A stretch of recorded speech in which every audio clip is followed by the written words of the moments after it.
Happy New Year and welcome back to my Carolina garden. I hope you had a wonderful holiday season, and I am already ready to jump into this new year by cleaning up some gardens and giving myself a fresh start and a fresh look, cutting back some dead things, some huge dead things at that, and as I said, just cleaning up for freshness.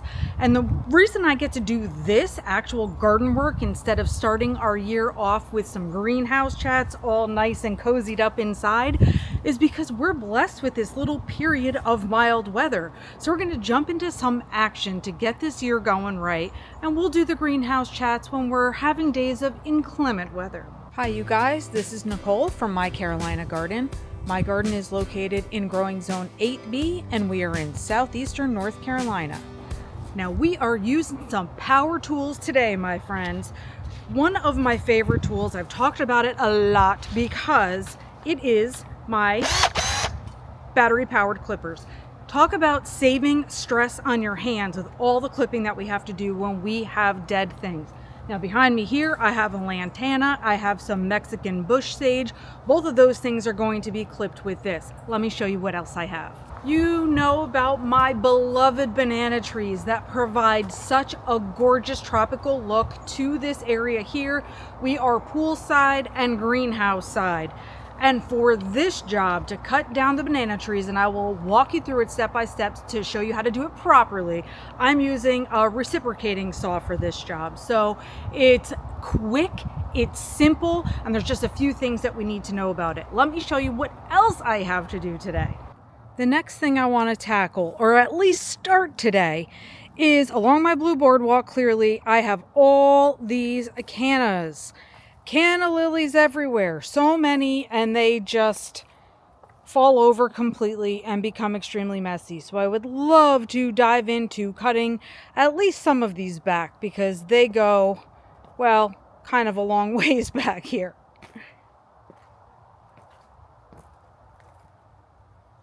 I'm sure you remember my gorgeous ham and eggs lantana with all its beautiful pink and yellow. It was just big and bushy, plentiful flowers. Well, like I said, this baby starts its growth from the ground up each year. So none of this is useful to us at all. So I'm going to go ahead and take this one down to the ground. And the Mexican bush sage, same exact thing. That was the gorgeous tall plumes, purple plumes that we had this fall. So both of these guys are going to be taken down.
Well, we have quite a bare spot over here now, which is absolutely fine for this time of year.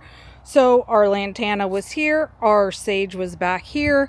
Now I'm going to leave the leaves because of course they're providing us with some insulation here for anything that might need a little extra protection.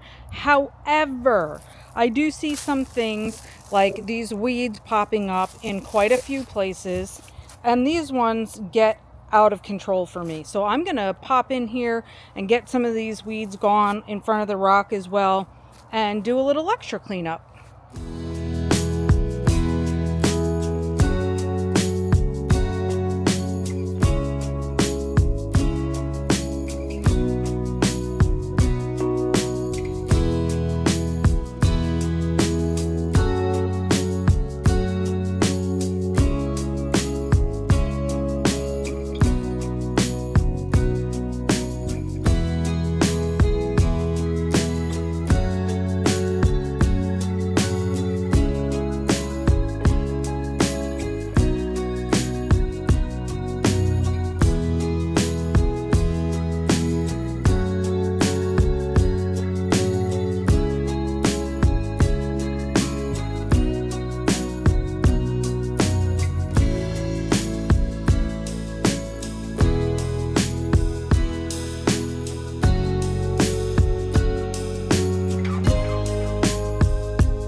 top of my rock here, this is my purple heart. I had purple heart growing like crazy in this whole area, but with it being just laying on top of the rock, not necessary. Certainly the rock doesn't need the insulation.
So I have my cutie pie lemon coral sedum here. I have my rock here that has the moss growing on it, which I love, love, love. And then what I was just clipping back here is mums. So I hadn't deadheaded those mums like the whole time they were growing. So we'll see. I think I'll end up with some more green growth coming up, and who knows, maybe we'll be on the lookout for some blooms. Now the other nice thing that's happening here is the creeping moss phlox does have some blooms on it. Now, not a lot, but it is a cold loving plant, and so we're going to see a lot more of those blooms to come. The hardy basjoo banana trees are one of my most prized possessions. They do give me that awesome tropical look for all the warm months of the year, and even though they are perennial for me, as well as perennial up until colder zones too, I want to say zones 5 or 6, they're perennial, but they die back completely above the ground for the cold months. Now here's the trick to when you are cutting back your banana trees. First of all, if you have trees that have gained a good amount of height, do not cut the stalks all the way back to the ground, because that will literally mean your growth of your trees is going to start from that level. Instead, you want to cut your stalks as high as you can from where all the leaves had been coming out. Secondly, besides the height of the stalk, you want to cut your stalk at a diagonal, and that is going to be so that rainwater or snow doesn't pool up at the top of the cut, but instead slides right off to help prevent the stalks from rotting out. So those are the two things we are going to pay attention to here. Now I'm going to be using a reciprocating saw for this job because it is so neat and so easy. Banana tree stalks actually hold a good amount of water inside of them, so this makes the job a lot quicker. Some other tools may be splashing water on you, etc. So let's give this one a go.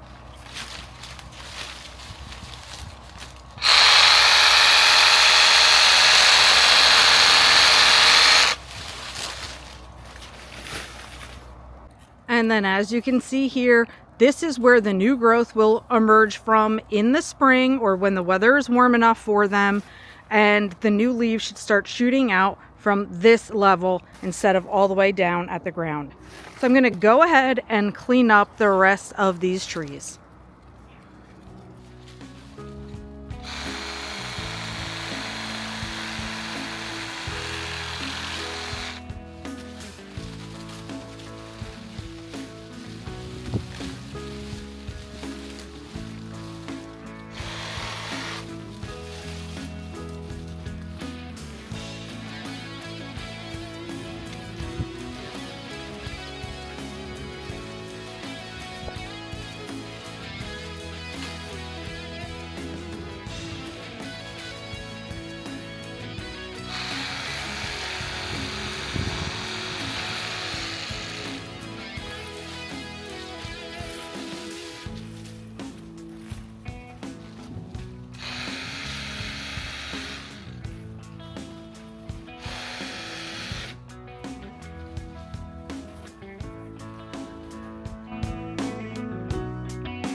Well, generally speaking, I do feel like garden cleanup is so satisfying because you're getting rid of junk and ultimately just making room for new beauty.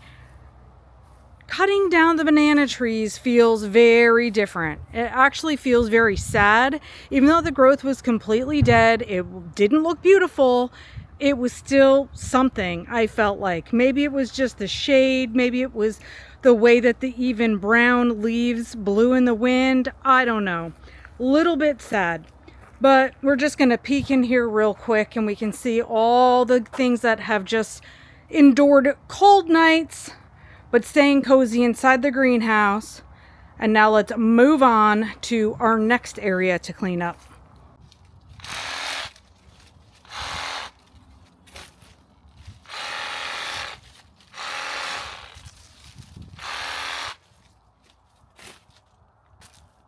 So canna lilies are another plant that are going to start from the ground up. I don't need any of this growth on top at all. So it's really just a matter of making things look neater. And since I have so many canna lilies, it's time to start cleaning them up along the blue boardwalk. Now you can use a number of tools for this job, but for me, I'm going ahead with the reciprocating saw again, just because it makes it very, very simple because I have so many stalks to do.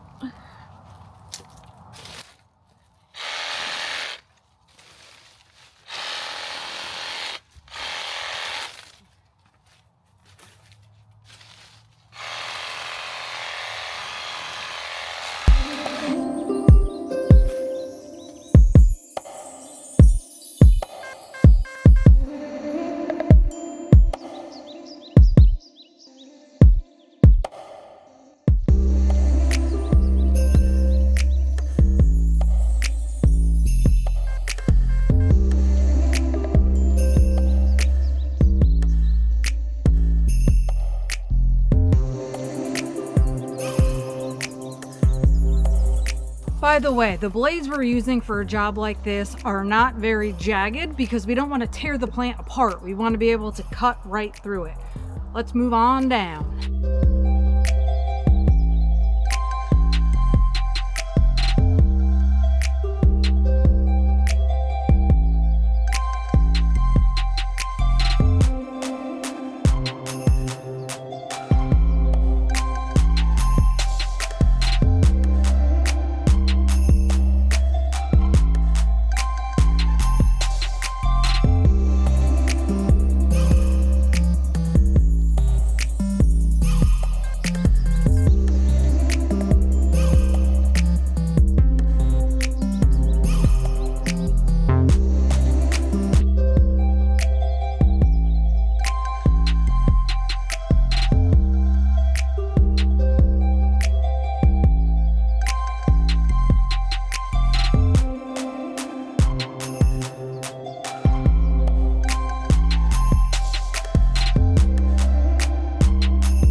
So the canna lilies act a lot like the banana trees, and this is something we talked about when they start to grow, because the way that the leaves come out of the center and then unfurl and then they gain height and keep unfurling as new leaves come out, emerge, they both behave the same exact way like that. Very similarly, cutting them down feels the same because the stalks of the canna lilies are also holding in a lot of water. So again, I think doing a sawzall or reciprocating saw is probably the best way to get through those quickly and easily.